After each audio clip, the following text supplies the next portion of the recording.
You're listening to Civic Media.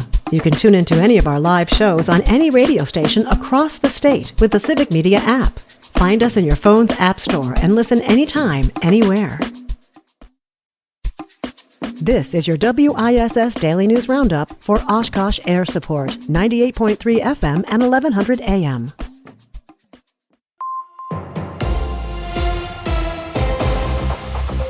For 98.3 and 96.5 WISS News, I'm Shali Pittman, filling in for Lisa Hale. Flags across the state today are flying at half-staff to honor the nearly 3,000 people who died during the 2001 attacks. Governor Evers has declared today as a day of service and remembrance. He's encouraging Wisconsinites to give back to their communities through acts of kindness and by volunteering. Here in Oshkosh, an NYPD veteran and first responder in New York City during 9/11 will speak at the EAA Aviation Museum's annual memorial program tonight. David Norman is a retired detective second grade and veteran of the New York Police Department. He's also a recipient of the NYPD Medal of Valor. He'll speak at the Eagle Hangar at EAA at 7 p.m. tonight. The Oshkosh Transportation Committee wants you to fill out another poll, this time to gauge what you think of having ATVs and UTVs on city streets. And if so, then where, when, and how to allow them. The committee held off on making a recommendation at a meeting on Tuesday. They say they want more information. Committee member Al Hartman. For me personally, I'm not comfortable passing anything tonight on a specific ordinance. I don't know enough. I don't have enough sense of what the implications are if I supported something. So personally, I'm not in that position at this point. Would it make any sense to, although I think I know what the outcome is going to be, what a poll would do, in the community? I know we've polled on a number of issues. We polled on some of the busing, on the bus schedule issues. We polled on a couple other things. Would it make any sense to poll citizens on this to say, hey, what are your thoughts on this issue? It comes as Winnebago County in June approved new rules for ATVs and UTVs on county roads, requiring that drivers are 16 or above and that they have a valid driver's license, along with liability insurance. At the same meeting, the Transportation Committee also approved a potential solution for traffic outside Carl Traeger School. They signed off unanimously on a traffic signal at the east driveway of Traeger, which will head to council. The Oshkosh Area School District had hired engineering consultants to suggest ways to cut down on accidents outside of the school. Those consultants recommended a traffic light as the best option rather than a roundabout. They also recommended a rapid flashing beacon for pedestrians on the west end, but that doesn't require council approval. Facing a potential acquisition by Slate Aviation, Air Wisconsin is withdrawing from a federal contract, reports the Post-Crescent. The contract was awarded in August to restore air service to two cities in West Virginia and Ohio, even amidst some community pushback. Under the 2-year Essential Air Service contract, the airline would have received subsidies from the U.S. Department of Transportation. The withdrawal comes as the airline is expected to lay off over 200 employees later this fall, including about 127 workers at Appleton International. Wisconsin Republicans are working on education bills that would require school districts to consolidate, establish statewide standards on student discipline, and overhaul math instruction. Savannah Tomei-Olson reports. These bills aren't even drafted yet, so there weren't a ton of details available at a press conference this week. But Republicans in the Assembly focused heavily on districts with declining enrollment and declining funding. One of their big solutions is to encourage more districts to combine. There are more than 400 of them across Wisconsin, and record numbers of them are going to referendum, asking residents to increase their own taxes just to keep the district afloat. Representative Amanda Nedweski from Pleasant Prairie. Consolidation has long-term positive effects on both students and taxpayers. So we need to stop the cycle of never-ending referendums. Now, Democrats might argue that the solution is simply to throw more money at the problem, but it does not solve the issue that there are just less kids being born today than there were 20 years ago. School advocates and administrators say declining enrollment isn't the problem. It's the formula itself and a lack of funding from lawmakers. State school aid has not kept up with inflation for more than a decade. Republicans' plans also include revamping the math curriculum and what they're calling a teacher's bill of rights, which they say would standardize discipline for students.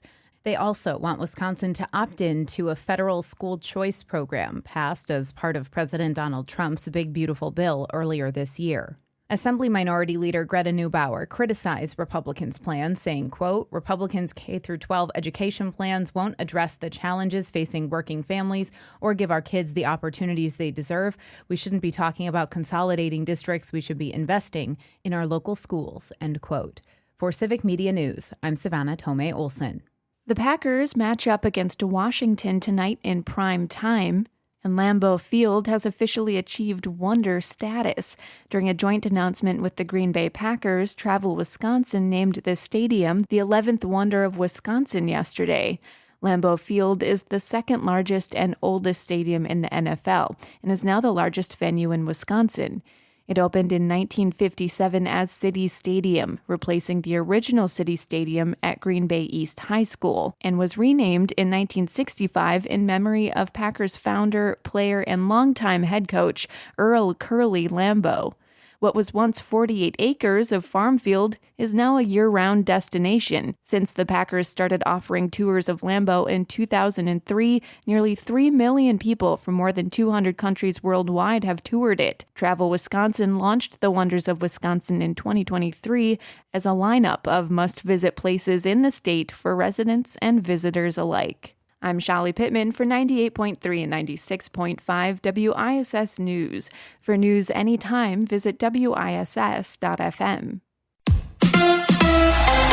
The Packers in prime time. Hi, I'm Mike Clemens with sports from Lambeau Field in Green Bay, where the Packers play the Washington Commanders tonight. Green Bay 3-point favorites to win. Jordan Love asks if he likes playing in night games. I like playing in whatever game. No matter what game it is, I'm ready. Obviously, we don't get to pick and choose which games or prime time, things like that. But every game is an opportunity to go out there and win the game. So it doesn't matter when it is, what time, where we're playing at. I'm ready for each game. Baseball, the Brewers headed home. They open a series tomorrow night in Milwaukee against the St. Louis Cardinals after being swept by the Rangers. Final score yesterday 6-3. Pat Murphy. Still proud of our guys. I love our guys. It's not lack of effort, guys. It's not letting down. It's maybe the opposite. They're exhausted.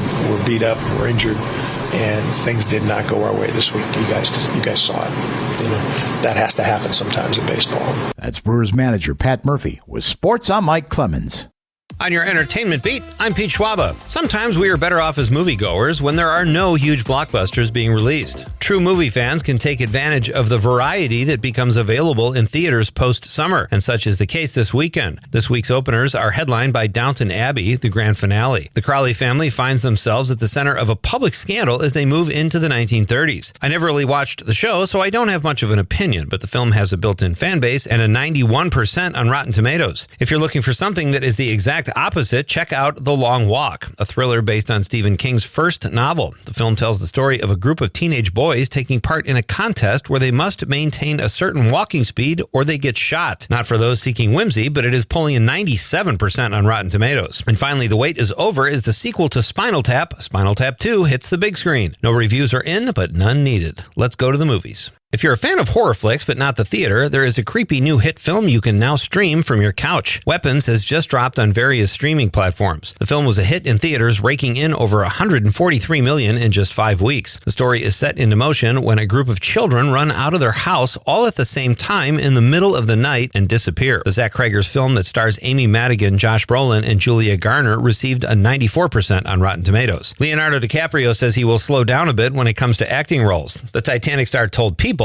he will be more picky when it comes to the roles he takes. His new film, One Battle After Another, is directed by Paul Thomas Anderson, who also directed one of Leo's faves, Boogie Nights. DiCaprio says he couldn't do Boogie Nights because he was shooting Titanic at the time and doesn't regret the decision, but if he could go back in time, he would do both Oscar-nominated films. One Battle After Another hits the big screen September 26th. The Secret Lives of Mormon Wives star and founder of the soft swinging group on TikTok called Mom Talk will be the new Bachelorette. Taylor Frankie Paul will have her pick of men on national television. But be careful, attention-seeking hot guys, because she is no stranger to scandal. Paul, the mother of two, confessed that she and other couples in the community were soft swingers, meaning she and her husband regularly made out with other couples. Once you get a look at Taylor Frankie Paul, you'll realize why all the other husbands wanted to French kiss her. In addition to two hot first names, she has perfect eyebrows. According to the New York Post, the soft swinging resulted in a pregnancy for Paul by another husband. That must have been some kiss. Beware though, Bachelor, she was also charged with a third-degree felony for throwing something at her first husband that accidentally hit her child. Don't worry, the charges were dismissed, paving the way for Paul to choose another potential baby daddy on national TV. I think I'm in love. For more showbiz fun, tune in to Nightlight with me, Pete Schwaba, weeknights from 6 to 8 p.m. on the Civic Media Radio Network. I'm meteorologist Brandon Bormans. Some patchy fog early. Otherwise, expect partly sunny skies with high temperatures in the mid-70s. For tonight, patchy fog developing late. Otherwise, partly cloudy with a low of 54. On Friday, warmer with mostly sunny skies. Highs in the upper 70s. Right now, it's 60 degrees. That's your WISS Daily News Roundup from Civic Media. Subscribe to this podcast on Spotify, Apple, or wherever you find your podcasts. Find more news at WISS.FM. The national news cycle never stops, but it can be hard to find news about your local community. Civic Media is dedicated to providing quality local and state news coverage across Wisconsin. With the Civic Media app, you can get notifications about local stories that matter to you and your community. Find the free Civic Media app in your phone's app store and choose notifications from the menu to tell us what kind of news you want to hear about.